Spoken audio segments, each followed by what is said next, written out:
अस्सलाम वालेकुम नाज़रीन, welcome to the show biz talk. मैं हूं आपकी मेज़बान नताशा हसीब। मार्केट के सेंटिमेंट्स कुछ ब्लड बात लेते हुए आज के दिन विटनेस किए गए। मार्केट ओवरऑल कुछ ज़्यादा सेंटिमेंट्स वाइज हर्ट होती हुई दिखाई दी, क्योंकि हमने देखा मार्केट का जो स्टार्ट था काफ़ी हद तक नेगेटिव दिखाई दिया और उसके बाद मार्केट में कुछ रिकवरी शो हुई, लेकिन फाइनली फिर भी 800 पॉइंट्स अबव डिक्लाइन आज की मार्केट में विटनेस किया गया। 45,000 के अबव मार्केट का क्लोजर हुआ। इट मीन्स के मार्केट में अभी भी कुछ कंसर्न्स बाकी हैं और कुछ दिखाई ये दे रहा है कि पॉलिटिकल अनसर्टिनिटी की वजह से कुछ इंपैक्ट्स आज आते हुए दिखाई दिए फाइनली मार्केट के अंदर। लेकिन ये तमाम चीज़ें हम कहेंगे सैटरडे तक जब वोट ऑफ कॉन्फिडेंस आ जाएगा तो ये सारी चीज़ें काफ़ी हद तक बेटरमेंट की तरफ आएंगी और नेक्स्ट वीक से हम देख सकते हैं कुछ मार्केट के अंदर रिकवरी या फिर हम कहेंगे कुछ पॉजिटिव सेंटिमेंट्स प्रिवेल होते हुए दिखाई देंगे। फर्स्ट सेगमेंट की तरफ चलते हैं।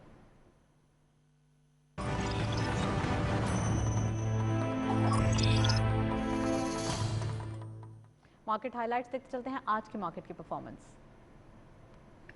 ओपन हुई मार्केट 46,160.78 के लेवल पर। हायर साइड पे मार्केट गई 46,160.78 same as the opening and lower was 45,087.63 यानी कि तकरीबन 1100 पॉइंट से ज़्यादा का डिक्लाइन देखा गया इंट्राडे लो में। क्लोजर रहा 45,278.53 का और चेंज रहा 882.25 का डिक्लाइन। टर्नओवर में करंटली मार्केट ने 441.49 मिलियन शेयर्स ट्रेड किए हैं। कल के मुकाबले में इजाफा नजर आता है 37.81 मिलियन शेयर्स का। वैल्यू रही 21.23 बिलियन रुपीस और वॉल्यूम लीडर्स में only one script being in green territory के इलेक्ट्रिक लिस्ट को लीड कर रहे हैं 0.15 के डिक्लाइन के साथ। 3.96 पे क्लोजर। 33.10 मिलियन शेयर्स ट्रेड किए गए। जीजीएल सेकंड स्कॉट पे 1.92 का इजाफा देखा गया। 18.67 पे क्लोजर रहा। 28.66 मिलियन शेयर्स ट्रेड किए गए एंड लास्टली टीआरजी पार्क 4.90 का डिक्लाइन देखा गया। 142.71 पे क्लोजर रहा। 25.82 का कारोबार रहा। ये था वॉल्यूम लीडर्स। मार्केट की करंट परफॉर्मेंस हम देख रहे हैं पॉजिटिविटी जो अक्रॉस द बोर्ड नजर आ रही थी वहाँ पे कुछ करेक्शन मोड नजर आ रहा है। एट द सेम टाइम जो मार्केट के सेंटिमेंट्स हैं वो हर्ट कर रहे हैं। स्क्रिप्ट वाइज परफॉर्मेंस को हम कह सकते हैं ब्लू चिप्स अभी भी मिसिंग दिखाई देते हैं और यहाँ पर कहा जा सकता है एट द सेम टाइम कि अगर हम इन्वेस्टमेंट पॉइंट ऑफ व्यू से देखें तो एक अपॉर्चुनिटी और एक अच्छी अपॉर्चुनिटी क्रिएट हो रही है फॉर इन्वेस्टमेंट। हम कह सकते हैं कि जो न्यू इन्वेस्टर्स हैं वो मार्केट के अंदर बाइंग कर सकते हैं।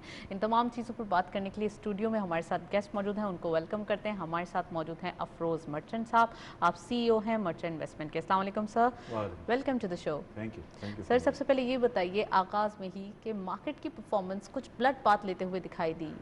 एक सेनेट का इलेक्शन था, ये तमाम चीज़ें होती रहती हैं हमेशा पाकिस्तान के अंदर। एक ऑपोजिशन का और जो रूलिंग पार्टी होती है उसका हिस्सा रही हैं, लेकिन इतना ओवर रिएक्ट मार्केट क्यों करती है? देखिए, कल जो सेनेट का इलेक्शन हुआ उसमें टोटल 50 सीट्स में इलेक्शन हुआ है। जैसा 100 सीट असेंबली है, 6 साल उनका सेनेट का टेन्योर होता है और हर 3 साल बाद 50 सेनेटर्स जो है वो रिटायर होते हैं। तो आप देखें पीटीआई जो रूलिंग गवर्नमेंट है turned out to be the biggest party. 18 seats उनको मिली 50 सीट्स में से। उसके बावजूद बिकॉज जो कल जो एक एक्सपेक्टेड नहीं था कि सिटिंग फाइनेंस मिनिस्टर जो है वो इलेक्शन हार जाए, तो that was a great setback. But I personally believe जब सैटरडे जो पार्लियामेंट का सेशन होगा 12 बजे, उसमें वोट ऑफ कॉन्फिडेंस है जो ओपन बैलेटिंग से होता है, तो उसमें आई बिलीव कि कि hopefully PTI and allies will win the vote of confidence. But कल एक सेटबैक की वजह से जाहिर है कि मार्केट ने आज जो है ओवर 1100 पॉइंट्स भी माइनस से रिकवर की। जी, ओवर रिएक्ट किया और ये मैं समझता हूँ कल भी शायद रहे। बिकॉज देखें बहुत ज़्यादा लोग कहते हैं अनसर्टनटी जो है, ये कहा जाता है कि it is even worse then in decision और बैड डिसीजन। तो अनसर्टनटी तो ज़रूर है। कल कोई ये सरप्राइज तो किसी ने एक्सपेक्ट नहीं किया और हो गया। Hopefully I believe it will not we will not see a second surprise. साहब भी खिताब करेंगे कौम से, तो ये भी एक पॉजिटिव न्यूज़ है कि उन्हें जो है वो बातचीत जब हो जाती है तो तमाम मसाइल का हल निकलता है। जी जी, उससे फ़र्क पड़ेगा। Because the only sort of मुझे समझ में नहीं आया कि both the parties in the charter of democracy PMLN and the other party Peoples Party, उन्होंने कहा भाई ये ओपन बैलेटिंग होना चाहिए। And now they were not in favour of open balloting. तो आई बिलीव कि मेरा ख्याल है कि ये ज़रा से इट शोज़ कि रूलिंग गवर्नमेंट हैव बेटर और more opportunity to misuse votes, but अगर कल सिटिंग मिनिस्टर को भी वो जिता सकते थे, but I think purely on merit balloting भी जिसकी वजह से जो है वो जाहिर है कि लोगों ने ठीक है वोट्स यूसुफ रजा गिलानी को ज़्यादा मिले तो ही won the election. Okay sir, तो मार्केट कैसे रिएक्ट करेगी? कल की मार्केट को भी आप समझते हैं थोड़ी सी अनसर्टेनिटी मैं समझता हूँ अनसर्टेनिटी रहेगी एटलीस्ट फर्स्ट हाफ में। कल दो हाफ है, तमाम चीजें मंडे को सेटलमेंट की मंडे तरफ को आएंगी। होगा क्योंकि Saturday I am sure we will know in the evening क्या रिजल्ट्स है। तो कल दो हाफ्स दो सेशंस है मार्केट के बीइंग फ्राइडे, तो मैं समझता हूँ फर्स्ट हाफ में तो प्रेशर कंटिन्यू रहेगा। सेकेंड हाफ में हो सकता है कि people who believe कि he will win the vote of confidence, so they will definitely start buying tomorrow second half. Right, थोड़ी बिजनेस की बात कर लेते हैं। तो अब जो मार्केट के अंदर ये पोजीशन आ रही है और नेगेटिविटी आ रही है और जो स्टेबिलिटी थी वो थोड़ा सा नहीं अभी दिखाई दे रही, तो आप क्या समझते हैं? कल तो लास्ट डे है लेकिन उसके बाद मंडे से कुछ बाइंग अपॉर्चुनिटीज़ इन्वेस्टर्स ग्रैब कर सकते हैं? जो न्यू इन्वेस्टर्स हैं खासकर वो वेट कर रहे थे कि मार्केट के अंदर थोड़ी सी ज़्यादा करेक्शन आए। देखिए आज भी आई एम श्योर कि उनको मौका मिला है, उन्होंने आई एम श्योर ग्रैब किया होगा, कल भी मौका मिलेगा। देखिए मोस्टली जब ये जनवरी फरवरी में अर्निंग सीजन जिसको हम कहते हैं वो फरवरी 28 में जनरली ख़त्म हो जाता है। Most of the companies half yearly तो आपको सबको अनाउंस करने होते हैं फरवरी 28 तक, और एनुअल रिजल्ट्स भी मोस्टली सारे अनाउंस हो गए, तो वो ज़रा सा एक ऑफ सीजन पीरियड भी होता है। लेकिन मार्केट में आप देखें दो मरतबा ऐसा हुआ है कि 47,000 इंडेक्स क्रॉस किया और तकरीबन 2000 पॉइंट्स गिरे, और दोनों मरतबा इंडेक्स ने रिकवर किया 47,000। और मैं समझता हूँ over again next month quarterly announcement भी आएंगे। अगर मार्च में थोड़ा बहुत कहीं प्रेशर आया एक हफ्ते तो अब हो जाएंगे जब next week when we open, तो अप्रैल में again earning season quarterly earnings आना शुरू होंगे, तो मैं समझता हूँ ये दोबारा मार्केट 47,000 क्रॉस करेगी। अच्छा अफरोज साहब, ये भी देखा जा रहा है अगर रीजन की बात करें तो काफ़ी हद तक पाकिस्तान की मार्केट पूरे रीजन में चीप मार्केट है और जो प्राइस अर्निंग मल्टीपल है वो काफ़ी ज़्यादा अभी गुंजाइश रखता है पाकिस्तान के, अगर हम ओवरव्यू देखें। एट द सेम टाइम हम अगर बात करें दूसरे कंट्रीज़ की तो वहाँ पे प्राइस अर्निंग मल्टीपल बहुत ज़्यादा है। तो ये डिफरेंस होने के बावजूद हम कहाँ हमारा जो है वो एक लूप होल दिखाई देता है जिसकी वजह से हम देखते हैं कि हम इन्वेस्टर्स को या फॉरेनर्स को अट्रैक्ट नहीं कर पा रहे जैसा कि होना चाहिए। देखिए मैं बहुत सिंपल एग्जांपल बताऊं। एक तो हमारी ऑडियंस में आई एम श्योर बहुत सारे लोग होंगे जो फाइनेंस के नॉलेज अगर जिनकी कम है कि प्राइस अर्निंग्स मल्टीपल्स होता क्या है। तो प्राइस अर्निंग्स मल्टीपल्स कोई भी चीज़, कोई एक बिजनेस आप खरीदते हैं, कोई भी बिजनेस हो, अगर एक बिजनेस आप 100 रुपये का खरीद रहे हैं और वो आपको साल में जो है 10 रुपया कमा के दे रहा है, तो आप 100 को 10 से डिवाइड करेंगे तो प्राइस अर्निंग्स मल्टीपल्स 10 हो गया। और एक और बिजनेस आपको सेम सेक्टर में एक और जगह आपको बिजनेस मिल रहा है, वो आपको 20 रुपया कमा के दे रहा है साल में, तो आप 100 को 20 रुपीज से डिवाइड करेंगे तो प्राइस अर्निंग्स मल्टीपल 5 हो जाएगा। जितना लोअर प्राइस अर्निंग्स मल्टीपल है उतना इन्वेस्टर को बेनिफिट है। तो हमारी मार्केट जो है इस वक्त 7.5 की प्राइस अर्निंग्स मल्टीपल पे ट्रेड कर रही है, और जो एशिया पैसिफिक है या इमर्जिंग मार्केट है वो 15 के प्राइस अर्निंग्स मल्टीपल पे ट्रेड कर रही है। यानी हमारी मार्केट 50% डिस्काउंट पे है या उनकी मार्केट हमसे 100% ज्यादा महंगी है। इसीलिए जब मार्केट 53,000 पे थी 3 साल 3.5 साल पहले, तो हमारा इंडेक्स जो हमारा प्राइस अर्निंग्स मल्टीपल्स 12 था, आज 7.5 है। अगर 10 पे भी मार्केट जाती है it means we will cross easily cross all time high of 53,000 by the end of this year, okay, हम समझते हैं कि हो जाएगा। तो सर कितने इन्वेस्टर्स को, हम कितने फॉरेनर्स को ला पाएंगे पाकिस्तान के अंदर, जो कि एक ह्यूज नंबर है जो कि आना चाहिए पाकिस्तान के अंदर? देखिए ये बहुत अच्छा आपने सवाल किया क्योंकि foreigners have been net sellers in the market during the last 5 years। पिछले 5 साल में उन्होंने $2 billion के शेयर्स बेचे हैं जो कि 320 अरब रुपए बनते हैं। अब दो वजह, एक तो हमारा रूपी स्टेबल नहीं था, मुसलसल डीवैल्यू हो रहा था, अब वो स्ट्रेंथन और स्टेबल हो गया है। सेकेंडली हम FATF के ग्रे लिस्ट पे चले गए थे। नाउ 99% अगेन चांसेस है, इस वक्त भी थे लेकिन मैं समझता हूँ कि कुछ चीज़ें हैं, बिकॉज ये जनरली आई हैव सीन कि वी हैव सीन 3 साल ये रखते हैं। जून 2018 में हम ग्रे लिस्ट में गए थे, तो जून 2021 आप देखें इवन सम प्रोपेगेंडा और इंडियन जर्नलिस्ट ने ये बात की उनको कि भाई ये पाकिस्तान को आप ब्लैक लिस्ट में क्यों नहीं डाल रहे हैं, तो उन्होंने कैटेगोरिकली कहा कि पाकिस्तान ने बहुत जो सारे हमारे रिक्वायरमेंट्स थी उसे वो फुलफिल किया है, फुलफिल किया है 24, तो वो तो ब्लैक लिस्ट में हम उनको नहीं डाल सकते हैं। And I have gut feeling कि ये जून में डेफिनेटली एफएटीएफ से हम निकलेंगे और होपफुली लेकिन सर फिर ये फॉरेनर्स लिस्ट आएंगे का इन लार्ज नंबर। सर इतना जो लिस्ट का ये जो ग्रे लिस्ट का और ब्लैक लिस्ट का और व्हाइट लिस्ट के इश्यूज रहे हैं, इसमें हमने तकरीबन 38 बिलियन डॉलर्स का लॉस किया है अगर हम 2008 से अब तक का मुवाजना करें। तो ये तमाम चीज़ें बहुत हर्डल क्रिएट करते रही हैं ग्रोथ ऑफ इकोनॉमी के अंदर। एट द सेम टाइम अगर हम बात करें इस फ्लो चार्ट को देखते हुए जो कि स्क्रीन पे अभी प्ले होने वाला है, तो अगर इसको देखते हुए बात करें तो पाकिस्तान में इस 10 सालों में काफ़ी गुंजाइश के बावजूद अच्छी खासी तरक्की की गई है, चाहे वो गोल्ड में देखें, चाहे वो डिफरेंट एक्सपोर्ट्स के अंदर देखें या और भी चीज़ों के अंदर देखें। तो सर 2010 टू 2021 की परफॉर्मेंस ये दिखाई दे रही है, कैसे समझते हैं आप, कितना इंपॉर्टेंट है पाकिस्तान स्टॉक एक्सचेंज की परफॉर्मेंस देखें या फिर हम देखें गोल्ड प्राइस में देखें और डिफरेंट जो है वो और कमोडिटीज़ में देखें?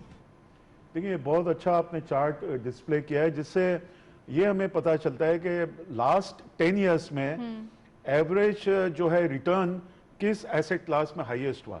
तो इस चार्ट से आपको ये पता चलता है कि KC 100 इंडेक्स में on an average last 10 years में 16% का रिटर्न हुआ।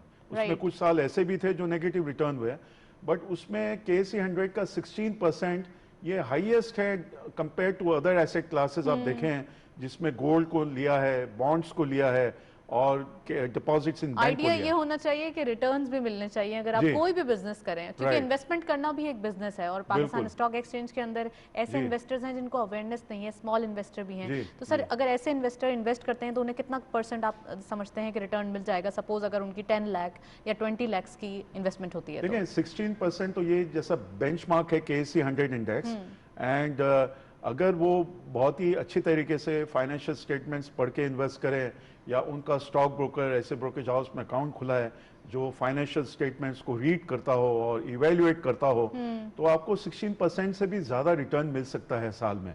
तो 16% जो पाकिस्तान में आपको हाईएस्ट रिटर्न आप देखें तो बहबूद देता है, विच इज़ 11%, और वो उसमें रिस्ट्रिक्शन है 6 ईयर्स होना चाहिए, 5 मिलियन पर पर्सन उसमें है। तो there is no better investment. और ये 10 साल का आपको चार्ट में आप देख लें कि 50 to 100% बेटर रिटर्न्स है KC 100 इंडेक्स में compare to any other asset class जिसमें गोल्ड है, डॉलर है। ज्यादातर लोग ये करते हैं कि गोल्ड कमोडिटी ऐसी है, सेफ है, उसको रख देते हैं उठा के और फिर 10 साल 20 साल बाद जो है उसको निकालते हैं, तो उसमें भी फायदा होता है। अगर कोई गोल्ड को आप देखें, even some 20 years ago gold $1930 मुझे याद है कि क्रॉस किया था, $1930 पर आउंस।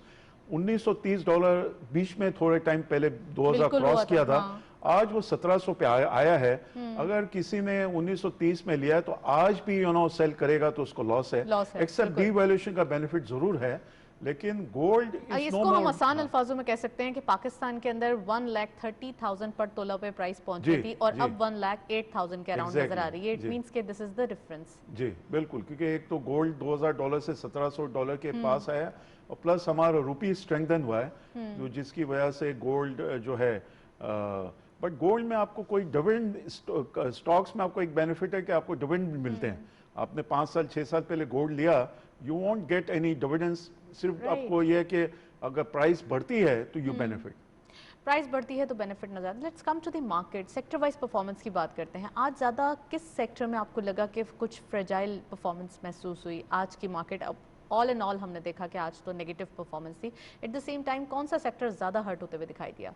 देखें, जो सेक्टर जिसमें ज़्यादा वॉल्यूम्स होते हैं वो उसको ज़्यादा हम उसको ट्रेडिंग स्क्रिप्ट्स भी कहते हैं, ट्रेडिंग सेक्टर। तो ट्रेडिंग सेक्टर में देखें वो सीमेंट जो है वो सबसे बड़ा ट्रेडिंग सेक्टर है, जिसमें अच्छी न्यूज़ आने पे सीमेंट सेक्टर बढ़ता भी बहुत अच्छा है। Since we got some bad news yesterday, तो सीमेंट सेक्टर में जो है काफ़ी प्रेशर आया, बट दैट डजंट मीन कि सीमेंट सेक्टर जो है, because cement sector is the best performing sector, जो मैं हमेशा कहता हूँ 2020 में भी रहा है और 2021 में भी रहेगा, बिकॉज हमारा कंस्ट्रक्शन जो है वो 2020 में भी बहुत बेहतर हुआ है और 2021 में भी बेहतर हुआ है। तो ये इवेंचुअली रिकवर करेगा। This is only a matter of time कि आज उसमें प्रेशर आया, कल हो सकता है थोड़ा बहुत फर्स्ट हाफ में आए, but I believe second half में वो रिकवर होते हुए नजर आ रहे हैं। राइट, बट सर हमारे पास अभी भी हैवी वेटेज स्क्रिप्ट्स की, हैवी वेटेज ब्लू चिप्स की कमी है मार्केट के अंदर, जो कि एक परफॉर्मेंस नहीं मार्केट विटनेस कर पा रही। हमने देखा लास्ट 3 वीक्स तक, हम रोल ओवर वीक भी था और ये तमाम चीज़ें, रिकवरी, करेक्शन मोड, स्टेबिलिटी सब देख लिया। अब की अगर हम बात करें तो यहाँ पे ऑयल सेक्टर बहुत ज़्यादा मिस किया गया है, क्योंकि ईएनपी सेक्टर जो था वो एक चार्म था मार्केट का, हैवी वेटेज उसमें स्क्रिप्ट्स थे और वही जो पाकिस्तान स्टॉक एक्सचेंज को ड्राइव करते थे। एट द सेम टाइम अब वो दिखाई नहीं दे रहे ज़्यादा, क्योंकि इंटरनेशनल ऑयल प्राइस का इम्पैक्ट है। तो वहाँ का कैसे आप एनालाइज करेंगे इसको? देखिए, इसमें मैं समझता हूँ कि हमारे सिक्योरिटीज़ एक्सचेंज कमीशन है या स्टॉक एक्सचेंज है, उनको बहुत ज़्यादा एक अवेयरनेस और एजुकेशन करने की बहुत ज़रूरत है। आज से 20 साल पहले हमारी मार्केट में 80% वॉल्यूम्स जो है ब्लू चिप्स में होता था। अनफॉर्चुनेटली अभी हमारी मार्केट में 80% वॉल्यूम्स ब्लू चिप्स में नहीं होता है। तो दिस इज समथिंग कि हमारे जो फाइनेंशियल लिटरेसी जो है वो बहुत लो है। इस किस्म के प्रोग्राम्स किया जाए कि हमारे इन्वेस्टर्स फाइनेंशियल स्टेटमेंट्स को रीड कर सके, समझ सके, तो वो बहुत कम हो गया है। तो उस और प्लस फॉरेनर्स जो दोबारा आएंगे, फॉरेनर्स यूजुअली ब्लू चिप्स में ज़्यादा इन्वेस्ट करते हैं, तो वो भी अब नहीं कर रहे हैं। I am sure mutual funds, insurance sector, they are big sectors as well, और लो इंटरेस्ट रेट एनवायरनमेंट में in fact they have started buying blue chips as well. और ये मैं समझता हूँ इवेंचुअली, और अगर पॉलिसी रेट हमारा मजीद कंटिन्यू रहता है और रहना चाहिए, अगर थोड़ा बहुत बढ़ता है, बट आई डाउट कि ये कभी दोबारा डबल डिजिट में जाए, क्योंकि हमारे रीजन में सिंगल डिजिट ही है पॉलिसी रेट, तो 7% है, तो ज़्यादा में ज़्यादा 7.5 या 8 तक जा सकता है। मैं नहीं समझता हूँ 8 से ऊपर ये पॉलिसी रेट ले जाएंगे, अदरवाइज वो इकोनॉमी के लिए जो है वो बहुत बेनिफिशियल नहीं होगा। राइट, इस ईयर की परफॉर्मेंस देखें, रिकवरी नोट देखें पाकिस्तान स्टॉक एक्सचेंज का, 27,000 से 45,000 के अराउंड, यानी कि तकरीबन 20,000 और 18,000 पॉइंट्स का इजाफा देखा गया। कितना पॉजिटिव है? अब ये तो हो गई पास्ट की बात, फ्यूचर में कितना पॉजिटिव दिखाई दे रहे हैं इन तमाम चीज़ों? देखिए, मैंने इस वजह से कहा कि 75% मार्केट बढ़ी, अगर उसके बावजूद आप देखें 27,000 से 47,000 तक गया। अभी ठीक है, कुछ करेक्शन आई है, but 20,000 points in less than a years time, तो वो उसकी वजह भी आप देखें कि हमारी जो ओवर 80% जो कंपनीज के जो अर्निंग्स रिजल्ट्स आए, वो उसमें उन्होंने एक साल के अंदर more than accordingly dividend directly relates कि अगर कंपनीज की अर्निंग्स बढ़ती है तो उसकी प्राइस भी बढ़ती है, ऑटोमेटिकली इंडेक्स भी बढ़ता है। तो मैं समझता हूँ डायरेक्टली कोरिलेशन है। हमारी earnings primarily because of low policy rate जो है वो फाइनेंशियल चार्जेस 45% कम हुए कंपनीज के लिए, प्लस कॉस्ट ऑफ बोरिंग लोगों के लिए कम हो गया। घर बनाते हैं, गाड़ियां लेते हैं, तो कॉस्ट ऑफ बोरिंग काफ़ी नीचे आ गया है। तो हमारी लार्ज स्केल जो मैन्युफैक्चरिंग है वो 11% से जो है राइज की है, जो पहले बहुत लो थी, 2-3% हो रही थी। राइट, चलें कमोडिटीज की तरफ चलते हैं नेक्स्ट सेगमेंट पे।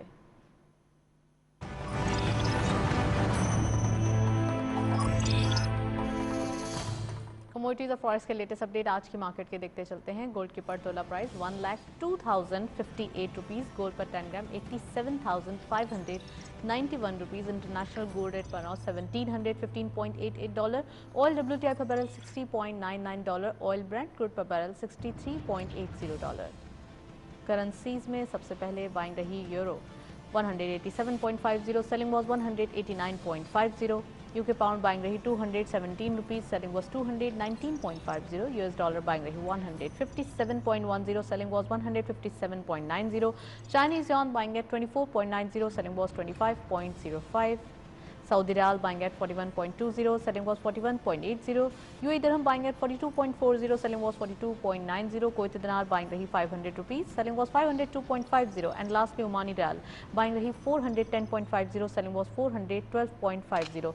ये था फॉरेक्स और कमोडिटीज़ का लेटेस्ट अपडेट। हम देख रहे हैं एक पॉजिटिविटी प्रिवेल होते हुए दिखाई दे रही है। अगर हम रुपये की एप्रिसिएशन की बात करें डॉलर के अगेंस्ट, तो वहाँ हम देख रहे हैं एक स्टेबिलिटी दिखाई दे रही है, जो आज से पहले यानी कि 3 साल पहले की बात करें तो ये एक ओवरऑल फ्रेजाइल सिचुएशन दिखाई देती थी। अफरोज़ मर्चेंट साहब हमारे साथ मौजूद हैं, उनसे मजीद बात करेंगे। सर, रुपये की बात करें, एप्रिसिएशन हो रही है, एट द सेम टाइम 158 के अराउंड ही स्टेबिलिटी दिखाई दे रही है, कुछ ओवर मूवमेंट दिखाई नहीं दे रही, यानी कि और बाउंस बैक नहीं कर रहा, तो ऐसा क्यों है? देखें, ये अगेन अगर आप देखें हिस्टोरिकली ये फर्स्ट टाइम ऐसा हुआ है कि डॉलर 170 में जाने के बाद अगर 158 बिटवीन 157 एंड 158 अब ट्रेड कर रहा है, तो ये तो मैं समझता हूँ बहुत मुल्क के लिए खुशाइन बात है।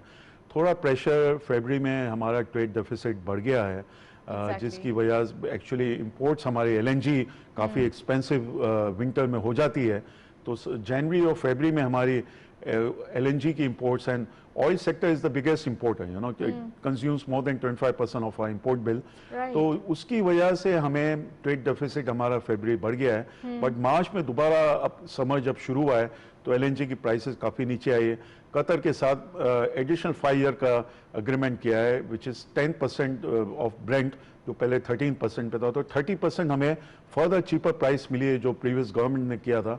तो मैं समझता हूँ ये ऑयल का import as we go along तो और ये बेहतर होगा। $1 बिलियन अभी भी करंट अकाउंट सरप्लस अगर जनवरी तक थे, तो फरवरी में ठीक है कुछ कम हो जाएंगे हमारे करंट अकाउंट सरप्लस जो, लेकिन मैं समझता हूँ फिर भी खुशाइन बात है अगर हम करंट अकाउंट डेफिसिट जीरो से भी क्लोज करें, क्योंकि आप देखें 3 साल पहले हमारा फिस्कल ईयर 18 में $20 बिलियन एक साल का करंट अकाउंट डेफिसिट था जी। तो अब जो है वो सरप्लस में भी आना, ये भी एक खुशाइन बात थी कि काफ़ी अरसे बाद हमने ये स्क्रीन देखी कि सरप्लस लिखा हुआ आ रहा था, अदरवाइज इससे पहले कभी हम ये सिचुएशन देखी नहीं थी।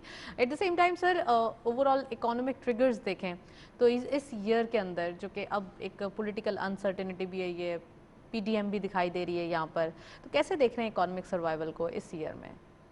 देखें, ये थोड़ा सा बिकॉज जो रूलिंग गवर्नमेंट है तो वो इट्स अ कोलिशन जो गवर्नमेंट है, they do not have simple majority in national assembly, तो जाहिर है कि वो कहीं भी हो दुनिया भर में किसी भी मुल्क में अगर कोलिशन गवर्नमेंट होती है तो वो उस पार्टी रूलिंग पार्टी को या रूलिंग गवर्नमेंट को जो है वो प्रेशर तो रहता ही है थ्रू आउट। तो हमने देखा है वो 2.5 साल प्रेशर रहा है और ये रिमेनिंग पीरियड में भी प्रेशर रहेगा अनलेस नेक्स्ट इलेक्शंस में they win with a simple majority, तो वो प्रेशर कम होगा। लेकिन first time at the centre इन्होंने विन किया है, तो मैं समझता हूँ प्रेशर तो रहेगा through out this tenure. Right, लेकिन इकोनॉमिक ट्रिगर्स क्या दिखाई दे रहे हैं इन तमाम चीज़ों के अंदर जो इकोनॉमिक पॉलिसी सेट की गई हैं? अगर हम बात करें कोरोना के अंदर, कोरोना जैसा चैलेंज विटनेस किया गया इस साल, और फिर उसके बाद उसके देखते हुए कुछ ऐसे पैकेजेस, कुछ ऐसी पॉलिसीज़ दी गई जिसका impact through out the economy positive दिखाई दिया, तो कितना ऑप्टिमिस्टिक हैं आप आने वाले दिनों में? देखें, आई पर्सनली बिलीव कि ये ना हो, ठीक है no doubt doctor Hafeez Shaikh elections हार गए, but he's one of the best Pakistani minds that is available in the world. Went to Harvard University and Boston University, best universities in the world. World bank में काफ़ी सालों काम किया है, 25 countries की economy को इन्होंने बेहतर किया है, तो I personally feel we should continue with him as adviser. तो इकोनॉमी वो जिस तरह से इम्प्रूव की है वो मज़ीद इम्प्रूव करेगी। Thank you so much. Afroz merchant साहब हमारे साथ मौजूद थे, काफ़ी डिटेल एनालिसिस मार्केट के ऊपर, और ख़ासकर हमने आज के पोजीशन जो मार्केट की एक ब्लड बात लेते हुए दिखाई दी थी, और ओवरऑल हम देख रहे हैं एक पॉजिटिविटी प्रिवेल होती हुई मार्केट के अंदर दिखाई देगी आफ्टर दिस वीक, यानी कि मंडे के दिन जब मार्केट का आगाज़ होगा। कुछ न्यूज़ है जिसका इम्पैक्ट आ जाता है और समटाइम्स मार्केट कुछ हर्ट होती हुई और काफ़ी हद तक हम कहते हैं कि एक फ्रेजाइल सिचुएशन में नज़र आती है, क्योंकि सेंटिमेंट्स जो होते हैं वो हमेशा एक प्रॉपरली मार्केट को रूमर्स पे भी बिहेव करते हुए दिखाई देते हैं। तो ये तमाम चीज़ें चलती रहती हैं, और जब अनसर्टेनिटी होती है तो इसके इम्पैक्ट्स मार्केट के ऊपर ऐसे ही आते हैं। ओवरऑल परफॉर्मेंस की बात करते हैं तो सेक्टर वाइज परफॉर्मेंस में बाइंग अपॉर्चुनिटीज़ हैं, ग्रैब कर सकते हैं, और at the same time next week से ये हो सकता है कि मार्केट बुलिश नोट पे आ जाए, तो वहाँ पे आपको ये मौका ना मिले। कल लास्ट डे है, फ्राइडे का दिन है, मार्केट का आखिरी सेशन है, तो हो सकता है कि मार्केट के अंदर अभी भी चार्म मौजूद है। 45,000 अबव मार्केट की परफॉर्मेंस है, 46,000 तक जाने में मार्केट रिकवरी नोट पर जब आती है तो देर नहीं लगाती, क्योंकि 18,000 हम रिकवर कर चुके हैं, 27,000 टू 45,000 46,000 देखें तो overall there is a room, हो सकता है मार्केट में पॉजिटिव सेंटिमेंट्स आए। That's all. प्रोग्राम को वाइंड अप करते हैं। वाइंड अप करने से पहले हमारा ईमेल एड्रेस नोट कर लें, विच इज़ biztalk@ptv.com.pk। आपके फीडबैक का इंतजार रहेगा। प्रोग्राम देखने का शुक्रिया। अल्लाह हाफिज़।